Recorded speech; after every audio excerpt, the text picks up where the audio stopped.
जरूरी है तो पानी अबै जे खेत पथार तक रह जाए घर आई जे स्थिति है देख रहा छी ना कते के नुकसान भेलै या कते के घर रह गए घर उजड़ गए लोग मर गए पानी से ओहि के लेल तो ठोस कदम उठावा के चाही सरकार के।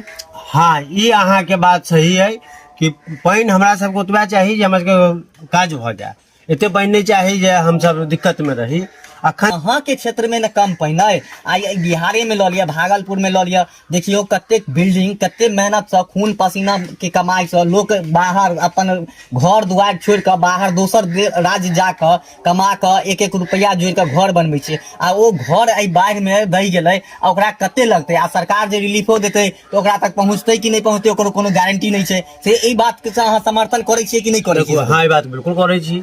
बहुत ही दुखक बात है अपना बिहार के लिए, बहुत दुखक बात शोकक बात है कि जेहन बाढ़ि उम्हर आयल ओहन बाढ़ि नहीं चाहिए। बाढ़ि पानी